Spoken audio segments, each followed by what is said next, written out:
Hi అండి, అందరు బాగున్నారా? వినాయక చవితి అయిపోయి వినాయకుని నిమజ్జనం కూడా అయిపోతే నేను వీడియో ఇప్పుడు పెడుతున్నా అని మాత్రం అనుకోవద్దు. నాకు ఇప్పుడే టైం కుదిరింది. పిల్లలు ఉన్నారు కదండి, హెల్త్ ప్రాబ్లమ్స్ ఉంటాయి, వాళ్ళని చూసుకోవడం ఫస్ట్ ఇంపార్టెంట్ కదా. అవన్నీ చూసుకున్న తర్వాత నిదానంగా నేను వీడియో అయితే ఎడిట్ చేసుకుంటున్నా. 5 రోజులు వినాయకుడిని పెడతారు మా వీధిలో.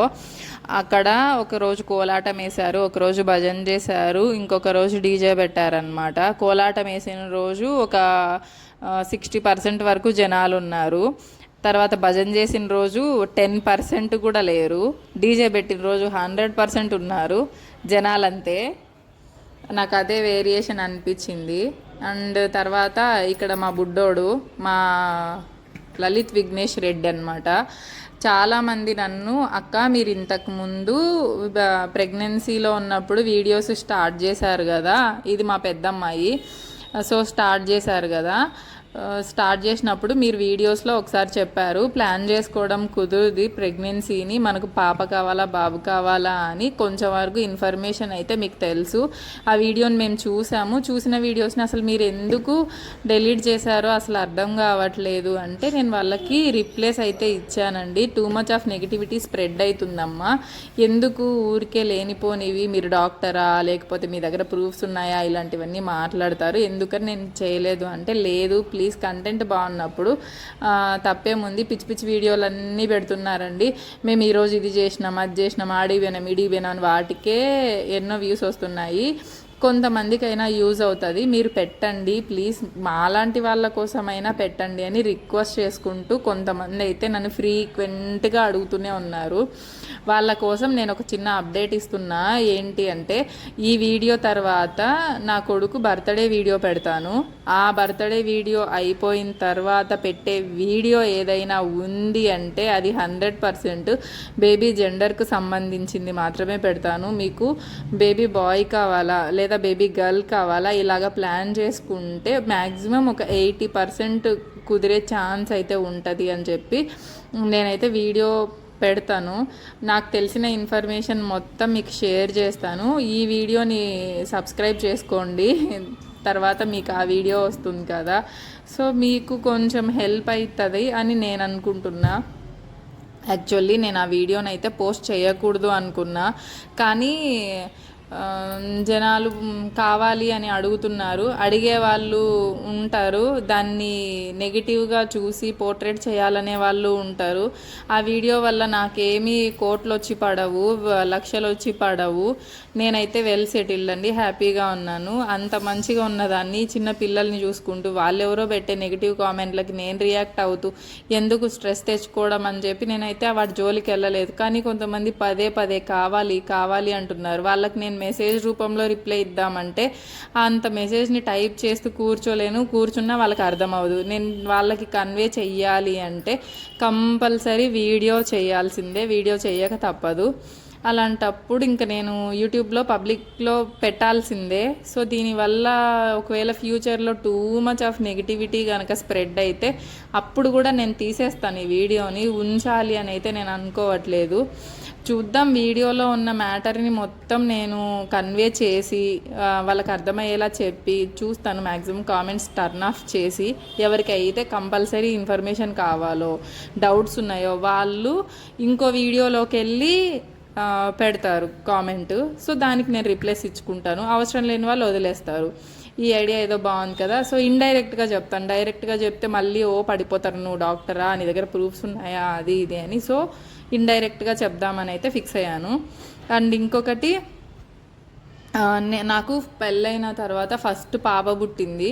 పాప పుట్టిన తర్వాత నాకైతే 100% కొడుకే కావాలి, సో బేబీ బాయే కావాలి. కాబట్టి నేను బేబీ బాయ్ కోసమే ప్లాన్ చేసుకున్నాను ప్రెగ్నెన్సీని. ప్లాన్ చేసుకుంటే అదృష్టం కొద్దీ నాకు కొడుకే పుట్టాడు. సో మేమైతే చాలా హ్యాపీ. ఒకటి, వంశం ముందుకెళ్తుంది అబ్బాయి ఉంటే, మంచి చెడు కార్యక్రమాలు చేయడానికి ఉంటాడు. నాకు కూతురు ఉంది కాబట్టి, ఇప్పుడు కూతుర్లు ఇద్దరు, సో ఆడపిల్లలకి రేపు పెళ్లి చేయాలన్న బామ్మర్దులు ఉన్నారు, అది ఇది అని చెప్పి ఒక ప్లస్ పాయింట్ ఉంటుంది. వాళ్ళ పెళ్ళప్పుడు కొంచెం మంచిగా హెల్ప్ అవుతుంది అన్న ఉద్దేశంతో ఉన్నామన్నమాట. సో అది విషయం. అయితే నేను ఇద్దరు ఆడపిల్లలు ఉంటే తప్ప అని ఎవరైనా అనుకుంటారేమో. ఇద్దరు ఆడపిల్లలు ఉంటే ఎన్ని కష్టాలు పడ్డామో మాకు తెలుసండి. మా మదర్కి 13 ఇయర్స్ ఏజ్ ఉన్నప్పుడే పెళ్లి చేస్తే 15 ఇయర్స్ ఉన్నప్పుడు నేను పుట్టాను. తర్వాత 18 ఇయర్స్ ఉన్నప్పుడు మా చెల్లి పుట్టింది. మా మదర్కి 22 ఇయర్స్ వచ్చినప్పటికి మా ఫాదర్ చనిపోయారు. మా ఫాదర్కి ఏంటంటే బాగా డ్రింక్ అలవాటు ఉంది. డ్రింక్ అలవాటు వల్ల తాగి తాగి తాగి లివర్ డ్యామేజ్ అయిపోయి తర్వాత ఏవో ప్రాబ్లమ్స్ అన్నీ వచ్చేసి ఆయన అయితే చనిపోయారు. ఇంకా ఏం చేయలేము, ఇద్దరం ఆడపిల్లలం. పోనీలే మా మదర్ అయితే ఇంకా బాధపడింది. తర్వాత మా నాన్నకి చేయాల్సిన కార్యక్రమాలు ఉంటాయి కదా చనిపోయిన తర్వాత, అవి మా నాన్నకి అన్న ఉన్నాడు, ఆ అన్నకి 2 కొడుకులు ఉన్నారు. వాళ్ళు చేయడానికి మా దగ్గర అయితే డబ్బులు లేవు, మేము చెయ్యము, మీరు డబ్బులు ఇస్తేనే చేస్తాము అని కూర్చున్నారు. ఒక మనిషి చనిపోతే, తమ్ముడు చనిపోతే ఎవరైనా అప్పు చేసైనా కార్యక్రమాలు చేస్తారు, కానీ నీ మొగుడే కదా చచ్చిపోయింది, మీరు డబ్బులు ఇస్తేనే చేస్తాం కార్యక్రమాలు, లేకపోతే చెయ్యమని మాట్లాడతారా? ఈ రోజుల్లో కూడా అలాంటి వాళ్ళు ఉన్నారా? చాలా బాధేసిందండి. మా ఫాదర్ చనిపోయింది 2002 మార్చ్ 18 చనిపోయారు ఆయన. మార్చ్ 17 2002లో నువ్వు లేక నేను లేని సినిమా హాల్లో ఆడుతుంది ఆదివారం రోజు. ఆ మూవీకి మేము వెళ్ళాము. తర్వాత మండే రోజు మా ఫాదర్ ఇలా అయి చనిపోయారనమాట. అయితే ఇంకా ఏం చేయలేక మా అమ్మమ్మ 20,000 రూపాయల డబ్బులు ఇస్తే అప్పుడు మా నాన్నకి దినం అంటారు కదా, అవన్నీ కార్యక్రమాలన్నీ జరిగాయి. ఆ రోజు మా అమ్మ బాగా ఏడ్చింది. నాకు ఒక కొడుకు ఉంటే ఒళ్ళో కూర్చోబెట్టుకొని చేయాల్సిన కార్యక్రమాలన్నీ నేను చేసుకునేదాన్ని, ఎందుకు భగవంతుడు నాకు ఇలాంటి పరీక్ష పెడుతున్నాడని బాధపడింది. అది ఆ పని అయిపోయిన తర్వాత ఇంకా మాకు అక్కడ చోటు లేదు. ఇంకా అవన్నీ నేనేం చెప్పుకోలేను. మా ఆస్తులు ఏం లేవు, మాకు ఇల్లు లేదు. ఒక రకంగా చెప్పాలి అంటే ప్రాణాలు ఉంటే చాలు అని చెప్పి ఆ ఊరిని వదిలిపెట్టి వచ్చేసాము. వచ్చేసిన తర్వాత ఇంకా మా మదరు, మా అమ్మమ్మ, తాతయ్య వాళ్ళు కష్టపడి మమ్మల్ని పెంచారు, సరే అని మమ్మల్ని చూసుకుంటున్నారు. ఉన్న టైంలో ఇంకా నాకు మ్యారేజ్ చేయాలి అని చెప్పి డిసైడ్ అయితే వచ్చిన మనుషులు అసలు ఎలా అంటే ఇంటికి పెళ్లి చూపులకు కూడా రాలేదు, కానీ ప్రొఫైల్స్ డీటెయిల్స్ అవన్నీ వెళ్ళిన వెంటనే బామ్మర్ది లేడండి, బామ్మర్ది ఉంటేనే మేము పెళ్లి చేసుకుంటాం, అమ్మాయి చక్కగా ఉంది కానీ మాకు బామ్మర్దులు ఉంటేనే కావాలి, అమ్మాయికి అన్న కానీ తమ్ముడు కానీ ఉంటేనే పెళ్లి చేసుకుంటారంట. వాళ్ళు పెళ్లి చేసుకునేది అమ్మాయినా లేకపోతే అమ్మాయికి ఉన్న అన్ననో తమ్ముడినో నాకు అర్థం కాదు.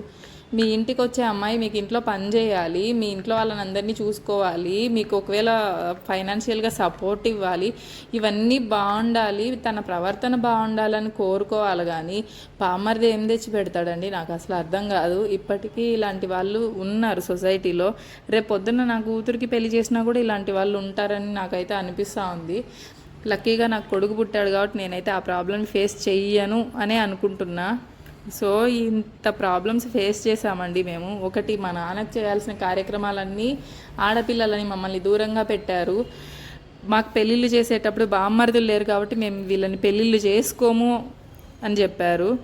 ఇలాంటి సొసైటీలో మగపిల్లాడు ఉన్న వాళ్ళకేనండి విలువ, 2-3 ఆడపిల్లలు ఉన్న వాళ్ళకి విలువ ఉండదండి. వాళ్ళు ఎంత డబ్బులు సంపాదించినా కూడా పెళ్ళిళ్ళప్పుడు కూడా ఆ ముగ్గురు కూతురులే అనే చులకన భావంతో చూస్తారు. అవి మేము ఫేస్ చేసాము కాబట్టి మాకంటూ ఒక మగపిల్లాడు ఉండాలి, ఉంటేనే మా వంశం ముందుకెళ్తుంది.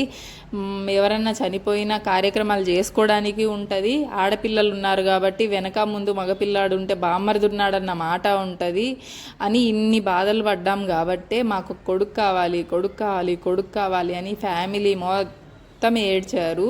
నేను కూడా ఏడ్చాను. ఇది మా బుడ్డది, నా కొడుకు తర్వాత పుట్టింది, ఇది మా చిట్టి తల్లి.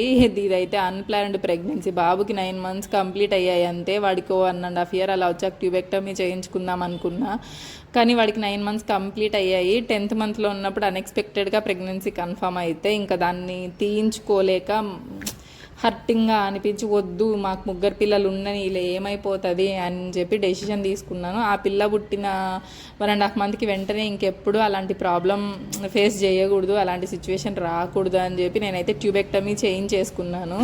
ట్యూబెక్టమీ చేయించుకున్న తర్వాత నుంచి ఏమవుతుంది అంటే అంతా బాగానే ఉంది, కానీ నాకు పీరియడ్స్ అయితే ఇర్రెగ్యులర్ అయ్యాయి. ఇర్రెగ్యులర్ మీన్స్ నాకు నార్మల్గా 1 డే లేట్ అయ్యేది. ఎగ్జాంపుల్ ఇక్కడ మా అమ్మ నా కొడుకు నేనన్నమాట డీజే పెట్టారు వినాయక చవితి అప్పుడు. ఇక్కడ లడ్డు వేలం పాట 28,500కి తగ్గించుకున్నారు అమ్మని కొడుకులు అంట వీళ్ళు. అయితే నాకు ఏమైందంటే ట్యూబెక్టమీ అప్పుడు నార్మల్గా నాకు 1వ తేదీ పీరియడ్ వచ్చింది ఈ నెల, అంటే నెక్స్ట్ మంత్ 2వ తేదీ అలా వస్తుంది. జస్ట్ 1 డే డిలే అయ్యేది, కాస్త ఏమైపోయిందంటే ఎప్పుడైతే నాకు ట్యూబెక్టమీ ఆపరేషన్ జరిగిందో అప్పటి నుంచి నాకు పీరియడ్స్ అనేవి 4 డేస్ డిలే అవ్వడం, 5 డేస్ డిలే అవ్వడం ఇలా జరుగుతుంది. అంతకుముందు ఎప్పుడు నాకు ఇలాంటి ప్రాబ్లం లేదు. నా పెళ్ళైన 7 ఇయర్స్లో కూడా నాకు ఈ ప్రాబ్లం లేదు. ట్యూబెక్టమీ అయిన తర్వాతనే వచ్చింది. నేను చేయించుకున్నది ల్యాబ్రోస్కోపీ, అంటే బటన్ హోల్ అంటారు కదా మన భాషలో. సో అది ఎవరికైనా ఈ ప్రాబ్లం ఉంటే ప్లీజ్ నాతో షేర్ చేసుకోండి. దానివల్లనైనా లేకపోతే ఇంకెందువల్లనైనా, లేకపోతే బ్లడ్ తగ్గడం వలన నాకైతే తెలీదు. నాకు ఎంత బ్లడ్ తక్కువ ఉన్న 8 పాయింట్స్ ఉన్నప్పుడు కూడా నాకు పీరియడ్స్ అనేవి రెగ్యులర్గా వచ్చాయి కానీ బట్ ఇప్పుడైతే రావట్లేదు. సో అదండి ట్యూబెక్టమీ చేయించుకున్న తర్వాత నేను ఫేస్ చేస్తున్నది. తర్వాత ప్రజెంట్ అయితే నా పిల్లలు బాగానే ఉన్నారు, ఓకే, హెల్త్ ఓకే.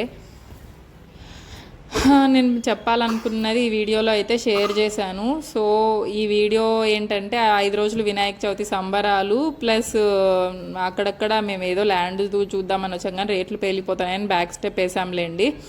సో అది విషయము. సో దీని తర్వాత నా కొడుకు బర్త్డే వీడియో వస్తుంది, దాని తర్వాత జెండర్ ప్లానింగ్ వీడియో అయితే పెడతాను. ఇంట్రెస్ట్ ఉన్న వాళ్ళు చూడండి. ఛానల్లో కంటెంట్ నచ్చితే సబ్స్క్రైబ్ చేసుకోండి.